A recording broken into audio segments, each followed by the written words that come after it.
je voulais poser une question à la fin. Vous vous présentez s'il vous plaît. Moi, c'est cher, c'est libre dans je suis en place.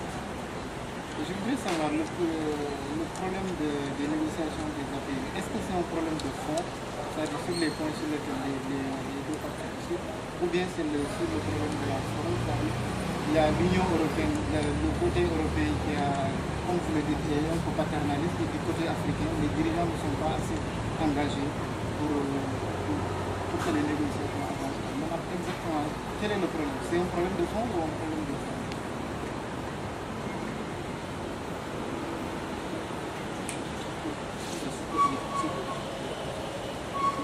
Pensez-vous que cet esprit déficitiste des dirigeants africains et le désaccord ne seront pas handicapants en ce qui concerne la finalisation des accords?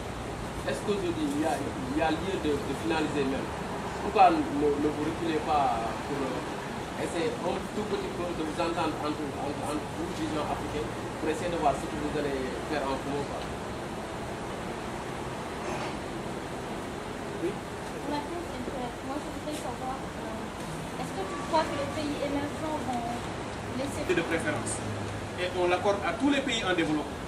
Ensuite, on dit les pays en développement, entre eux, peuvent s'accorder des avantages qu'ils ne sont pas tenus d'accorder aux pays développés. Et la logique qui est derrière cela, c'est de permettre aux pays en développement de mieux commercer entre eux, parce qu'on a estimé que le commerce sud-sud peut renforcer, booster un peu la croissance et le développement entre ces pays en développement. Maintenant, si on met dans les API une clause qui interdit, ou qui, même s'il n'interdit pas, en tout cas rend plus difficile la mise en œuvre de cette clause d'habilitation, cela viole cette clause d'habilitation. Et c'est ce qu'on a dit à l'Union européenne. Maintenant, est-ce que les pays vont porter plainte? Probablement. En tout cas, nous, au niveau de la société civile, je peux déjà prendre cet engagement que si cette clause est insérée dans l'accord de partenariat économique, notre première démarche, c'est ce que nous sommes en train de faire, c'est de dire que nous nous démarquons totalement de l'introduction de cette clause dans l'API. Vous savez que nous sommes sur la table de négociation et à ce titre, nous devrons être comptables de l'accord lorsqu'il a signé. C'est quelque chose que nous assumons, notre présence sur la table de négociation, mais sur chaque sujet sur lequel nous ne sommes pas en accord avec nos négociateurs, nous l'exprimons aussi clairement que possible. Et s'ils ne prennent pas en compte ce que nous demandons, nous leur disons de consigner que la société civile n'adhère pas à cette disposition et nous nous démarquons totalement de cette logique. Et c'est ce que nous avons fait. Ça veut dire que si l'APE devait être signé un jour avec cette clause, nous ne reconnaîtrons pas cet APE qui contiendrait cette clause-là. Jusqu'à ce qu'on nous prouve qu'effectivement cette clause n'a pas, disons, des menaces sur notre économie, ce qui n'est pas le cas. Donc probablement que la deuxième étape, c'est que si on persiste à le laisser dans l'accord, nous pourrons aller jusqu'à ce niveau-là, parce qu'on a des instruments juridiques qui seront de notre côté, parce qu'il y a une violation flagrante de la clause d'habilitation. Et c'est ce que Aïssatou disait, je me permets de rebondir sur ça. Le Brésil l'a déjà exprimé très clairement au niveau de l'OMC. Dès que l'Union européenne a parlé de cette clause, le Brésil a fait une déclaration à l'OMC, a pris une position pour non seulement dire que la clause viole la clause d'habilitation de l'OMC, mais qu'elle va empêcher les pays en développement de commercer entre eux, ce qui est aussi inacceptable. Venant d'un pays développé comme l'Union européenne, c'est même, disons, contraire à son esprit, à son engagement, sa volonté théorique de promouvoir le développement de l'Afrique de l'Ouest. Donc, l'Afrique de l'Ouest aura certainement des soutiens à l'OMC. Le Brésil a déjà exprimé sa position pour le faire. Probablement que l'Inde, le Brésil, ou tous ceux qui seront visés pourraient le faire. Et si on suit la logique de l'Union européenne, ça veut dire que même si l'Afrique du Sud et l'Égypte, qui sont des grands pays en développement du continent africain, rentraient dans la catégorie, c'est-à-dire s'ils passaient à plus d'1% du commerce mondial, ils seraient traités comme partenaires commerciaux majeurs. Vous imaginez qu'on demande à des pays d'Afrique de l'Ouest de ne pas accorder à l'Afrique du Sud, qui est un pays africain, plus de préférence qu'à l'Union européenne. Cela aussi est tout à fait politiquement inacceptable et on pourrait arriver à cette logique. Dès que l'Afrique du Sud ou l'Égypte aurait acquis plus de 1% du commerce mondial, l'Europe les considérera comme des partenaires commerciaux majeurs. Cela est un problème. Je crois que plainte, effectivement, nous allons l'envisager parce que nous avons tous les arguments juridiques, nous avons aussi nous des experts qui travaillent dans la région et en Europe et qui sont très au fait des règles du commerce multilatéral et nous allons faire les analyses appropriées pour que le moment venu, nous puissions prendre des décisions qui s'imposent. Alors j'ai dit qu'il y a une concession pour répondre à la question de Mohamed sur cette clause pour la raison suivante. Lorsque les ministres du commerce de l'Afrique de l'Ouest se sont réunis à Abuja le 15 mai dernier, dans le comité ministériel de suivi, qui est l'instance décisionnelle suprême au niveau de la région sur les APE. Parce que les ministres viennent représenter les États et donnent le mandat et l'orientation à la CEDEAO et aux négociateurs. Donc, à ce niveau, ce qu'ils décident, c'est ce que les négociateurs, y compris nous qui sommes sur la table, devons défendre. Sur la clause NPF, les ministres ont dit dans les conclusions de leurs travaux qu'il faut rejeter la clause NPF de l'accord. Si on était resté dans le mandat donné aux ministres, on n'aurait même pas fait une minute de discussion avec la partie européenne sur cette clause. On aurait simplement dit que nous n'avons pas le mandat d'avancer sur cette question parce que nos ministres nous ont demandé de rejeter. Ce qui n'a pas été fait. Alors que la position de la société civile que j'ai exprimée sur la table, c'était d'abord de rappeler le mandat des ministres. Je leur ai dit, nous ne devons pas arrêter de le faire. Nous avons bloqué sur notre position pendant très longtemps. Nous n'avons pas changé. Ils sont venus avec une nouvelle proposition que l'Afrique de l'Ouest elle-même a élaborée en disant, ok, nous allons négocier la PE, la clause de la nation la plus favorisée, mais pas sous les conditions demandées par l'Union européenne. Nous pouvons leur accorder des avantages, mais lorsque simplement ces avantages concernent d'autres pays développés et pas des pays en développement. Alors, ils ont dit que ça peut être une solution de compromis. La position de la société civile a été de leur dire, nous ne sommes pas d'accord avec cette nouvelle proposition, mais si vous pensez que, malheureusement, je dois le dire, nous sommes sur la table, mais nous ne sommes pas ceux qui prenons les derniers mots.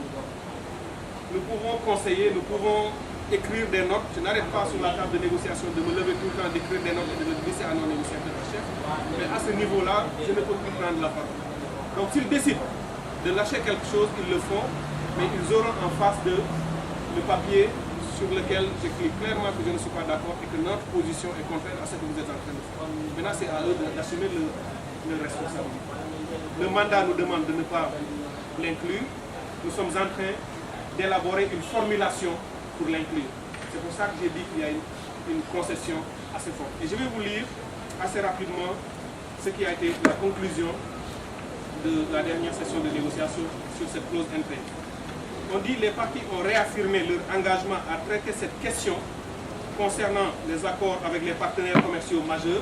Vous voyez que l'Union européenne a réussi à réintroduire la notion de partenaire commercial majeur, alors que cette notion n'a même pas été discutée au niveau des experts. Il n'y a pas eu de compromis. C'était au niveau, lorsqu'on adoptait le rapport final, ils ont seulement réussi à l'introduire. Ce qui est d'ailleurs une violation encore des procédures de négociation. Une question qui n'a pas été négociée et convenue entre les experts, on ne peut pas attendre au moment où on adopte le rapport pour dire j'avais dit telle chose, mettez-le. On le met, on suit comme si on était un enfant qui doit seulement, disons, obéir aux ordres de l'Union européenne. Donc les parties ont réaffirmé leur engagement à traiter cette question concernant les accords avec les partenaires commerciaux majeurs selon la méthodologie arrêtée par les négociateurs en chef, à savoir instituer dans la formulation d'une telle clause, donc on accepte le principe de formuler la clause, les principes d'un examen au cas par cas et de la réciprocité. Ce que l'Afrique de l'Ouest essaie seulement de faire, c'est de dire que si on met le principe du cas par cas, ça atténue le fait qu'on est lâché sur cette clause.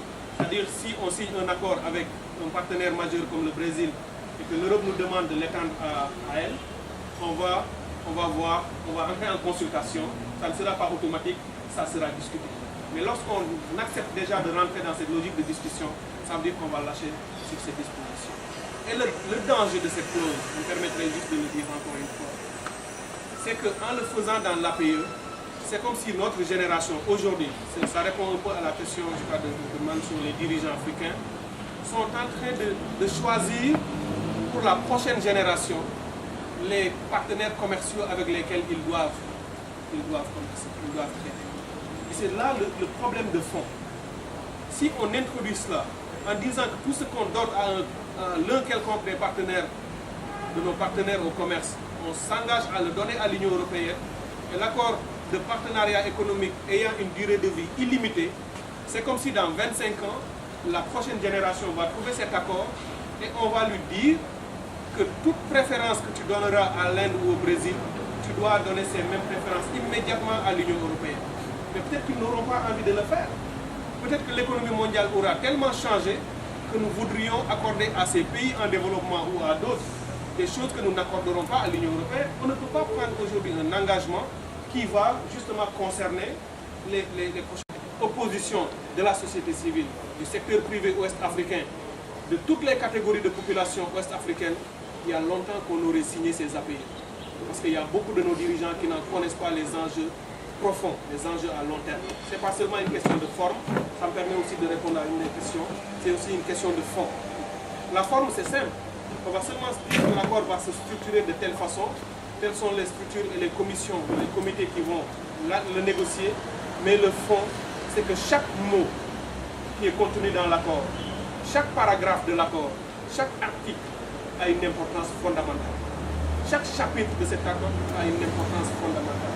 Et faire une erreur sur un article aujourd'hui peut nous valoir beaucoup de difficultés dans le futur. Donc c'est pour cela que c'est important que seuls des leaders politiques, des autorités capables de comprendre ces dynamiques peuvent porter, disons, les intérêts de l'Afrique de l'Ouest et de les défendre convenablement pour le futur. Est-ce que l'accord va être handicapant? Je crois qu'on a beaucoup discuté là-dessus. L'API en lui-même, en tant qu'accord, n'a pas n'est pas positif en lui-même. Ce n'est pas possible. Je vous donne un exemple simple. Le Sénégal, aujourd'hui, est dans la catégorie des pays les moins avancés. Il exporte à 100% sur le marché de l'Union européenne sans réciprocité. Ça veut dire qu'il a un accès à 100%, mais l'Union européenne exporte au Sénégal en payant des droits de douane. Si le Sénégal signe l'API avec les autres pays d'Afrique de l'Ouest, à terme, lorsque l'échéance de la libéralisation sera terminée, le Sénégal libéralisera son commerce avec l'Union européenne à 60 et quelques %, par exemple. Ça veut dire que les droits de douane qu'on prélevait sur ça disparaissent. C'est de l'argent que le Sénégal perd, alors qu'il n'en perd pas aujourd'hui, tout en ayant l'accès au marché européen. Et l'accès au marché européen, je le précise, certains disent, mais si l'Europe nous donne 100%, ça veut dire qu'il nous a déjà beaucoup donné. Mais il faut juste qu'on comprenne que la logique à travers laquelle cette offre a été faite, ce n'est pas dans le cadre de l'APE. C'est que depuis toujours, les pays ACP bénéficient de ces préférences sur le marché de l'Union européenne. Et ça, ce sont des logiques historiques, des logiques politiques et des logiques liées au passé commun que nous avons eu. Je ne sais pas, je ne parlais pas d'esclavage ni de colonisation, mais je n'accepterai pas qu'on utilise cet argument pour dire alors l'Europe nous a tellement donné qu'on pourrait lui rendre aussi. Ce que l'Europe nous l'a donné dans un contexte différent et dans d'autres cas, c'est le développement. Il faut dissocier l'aide au développement du commerce. Alors si quelqu'un vous dit je vous aide pour votre développement, c'est ce qui est en train de se faire dans l'APE. Je vous aide à vous développer, mais je vous fixe les conditions de votre commerce. Et même si le commerce que nous avons entre nous n'est pas favorable, vous devez quand même commercer avec moi. Mais c'est contraire à tout principe de développement. Ça veut dire qu'on donne d'une main ce qu'on retire de l'autre. Ce n'est pas parce que l'Union européenne nous aide, nous donne beaucoup d'aide au développement. C'est notre premier partenaire au développement, ce qui est vrai. Mais ce n'est pas une raison pour dire que nous devons traiter commercialement avec l'Union européenne selon les conditions qui arrangent l'Union européenne. Cela, d'ailleurs, si vous lisez l'article que le président du Sénégal, lorsqu'on s'opposait aux API, a écrit sur ça, sur le partenariat Europe-Afrique, il a dit clairement qu'il faut dissocier le commerce et l'aide. Aujourd'hui, l'Europe doit utiliser l'aide au développement comme une sorte de chantage ou une pièce de rechange pour bénéficier du commerce de l'Afrique de l'Ouest. Cela aussi, je pense, c'est inacceptable et nous l'avons exprimé assez clairement à nos négociateurs en chef. Aujourd'hui, nous négocions en bloc, en tant que région, dans le cadre de la CEDEAO. La région est constituée et composée de 16 pays. Les 4 sont des pays en développement, les 12 sont parmi les pays les moins avancés. Les 12 ne posent aucun problème. S'ils ne signent pas l'APE, ce n'est pas la fin du monde. Le soleil ou le ciel ne le tombe pas sur la tête. Mais les 4 pays en développement, je l'ai dit, parce que l'Europe les considère comme des pays en développement à l'OMC, ce qu'ils sont, l'Europe leur dit qu'il faut qu'ils libéralisent eux leur commerce, sinon l'Europe ne sera pas tenue de leur accorder l'accès à son marché sans droit de douane. Et comme un pays comme la Côte d'Ivoire exporte beaucoup, une partie importante de sa richesse du marché européen, il ne peut pas se permettre du jour au lendemain de perdre les préférences commerciales sur le marché européen. Donc ces pays, comme le Ghana, ont été quasiment poussés. Il y a eu une très forte pression sur ces 2 pays pour signer des accords individuels, ce qu'ils ont fait. Maintenant, l'enjeu pour la région, c'est que si l'Afrique de l'Ouest n'obtient pas un accord régional, la Côte d'Ivoire et le Ghana seront obligés de mettre en œuvre leur propre accord individuel. Et si ces 2 pays commencent à libéraliser leur commerce alors que les 12 autres ne le font pas, eh bien l'intégration est cassée. Parce que la Côte d'Ivoire, vous le savez, est un pays important de l'UEMOA. Et l'UEMOA a une politique commerciale commune avec un tarif extérieur commun, qui est le même en Côte d'Ivoire et au Sénégal. Alors si la Côte d'Ivoire n'applique pas ce tarif extérieur commun, mais libéralise son commerce avec les produits européens qui rentrent en Côte d'Ivoire sans payer de droits de douane, automatiquement tous les autres pays de l'UEMOA ferment leurs frontières à la Côte d'Ivoire. Et la Côte d'Ivoire sort quasiment du processus d'intégration régionale. Et c'est ça, le drame vers lequel nous tendons.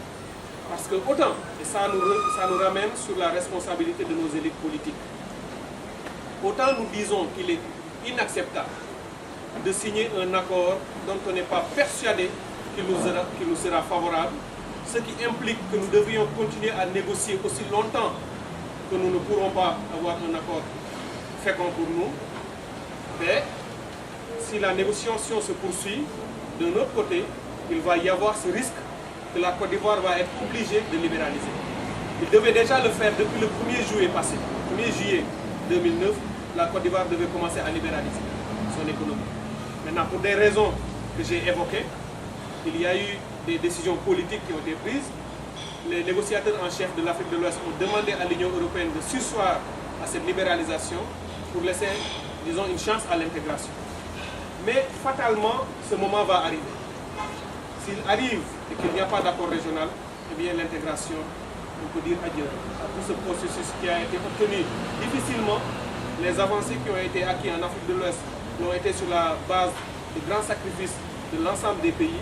On pourrait perdre une bonne partie des avancées que nous avons à ce niveau. Donc c'est un risque majeur. Nous continuons, nous aussi, de travailler à ce niveau pour que, pour une fois, nos dirigeants politiques prennent la mesure de toute la responsabilité qui est la leur. Nous aider et protéger nos pays d'un accord qui serait dangereux, mais par la même occasion, avoir assez d'intelligence et faire preuve d'assez de stratégie et de responsabilité pour éviter que l'intégration régionale soit cassée. Donc c'est difficile, c'est comme concilier 2 choses difficiles à faire, mais ils ont la responsabilité historique de diriger nos gouvernements. Et voilà ce qu'on attend. Et c'est tout. Moi, ce que je voudrais éviter, c'est qu'on pense aussi que les nouveaux pays émergents sont nos amis. Oui. Parce qu'on voit aussi que l'Union européenne...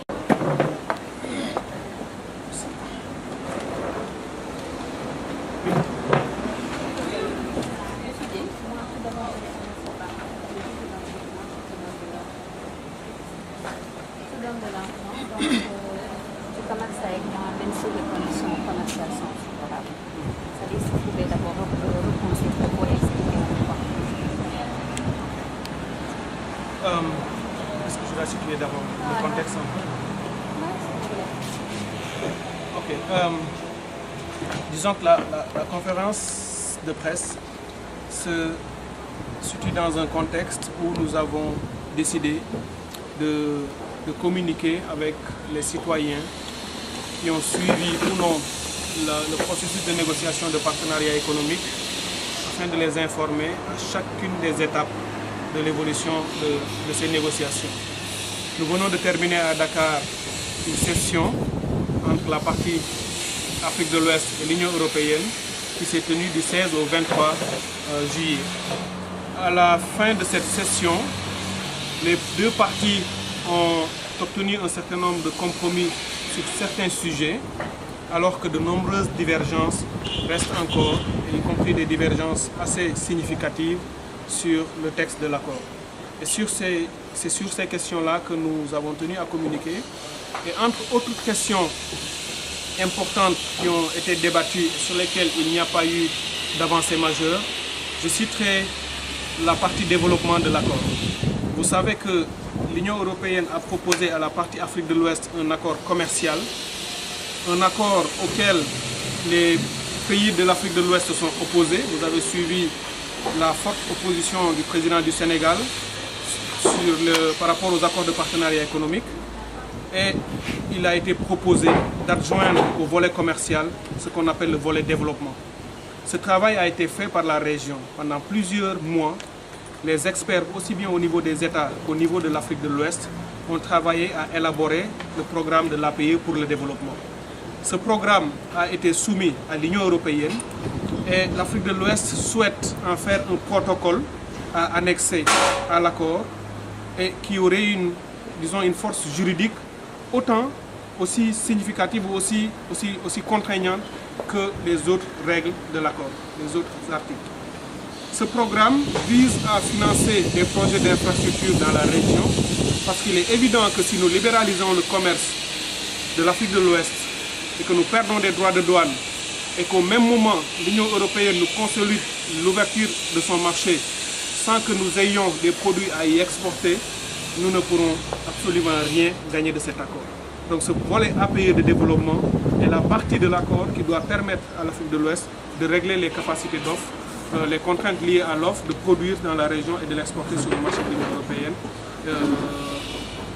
Ce qu'on a constaté par contre, c'est que sur cette question précise, l'Union européenne n'a pris aucun engagement significatif, n'a absolument pas la volonté d'accompagner les pays de la région dans le financement de ce programme, parce qu'elle se borne à invoquer les mécanismes aujourd'hui disponibles dans l'accord de Cotonou. Et on connaît ces mécanismes, ils ne sont pas suffisants pour pouvoir financer. Et l'Afrique de l'Ouest qui demande des ressources additionnelles pour son accompagnement, l'Union européenne ne veut même pas entendre parler de ce terme additionnel et veut seulement grappiller dans l'aide au développement existante les ressources nécessaires pour financer le programme. Mais s'il n'y avait que cette divergence, on aurait encore pu, essayer d'aller de l'avant sur un certain nombre de sujets. Il y a une autre divergence majeure qui porte sur la clause de la nation la plus favorisée. Selon cette clause, l'Union européenne voudrait que les États de l'Afrique de l'Ouest lui donnent dans le futur tout ce qu'ils pourraient accorder à des partenaires commerciaux majeurs. Et dans le concept partenaire commercial majeur, l'Union européenne voit l'Inde, voit le Brésil, voit la Chine, voit beaucoup d'autres pays émergents qui aujourd'hui sont en train de commercer avec nous. Ce qui signifie en termes simples une clause qui va nous confiner dans une relation, disons, basique, commerciale avec l'Union européenne, quasiment sous les termes dans lesquels nous l'avons fait depuis notre indépendance.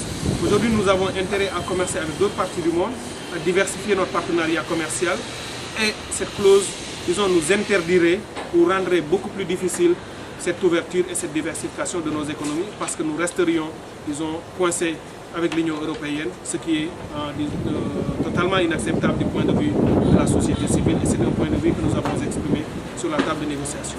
En résumé simple, cette clause de la nation la plus favorisée, l'Europe argumente en disant que comme c'est elle qui aide les pays d'Afrique de l'Ouest dans le cadre de l'aide au développement, elle ne peut plus accepter que nos pays puissent accorder à d'autres qui sont ses concurrents des avantages qu'ils n'accorderaient pas à l'Union européenne. Mais en le disant, cet argument, pour séduisant qu'il soit, ne résiste pas à l'analyse. Parce que l'Europe dit simplement qu'elle nous donne de l'argent pour notre développement, donc elle doit choisir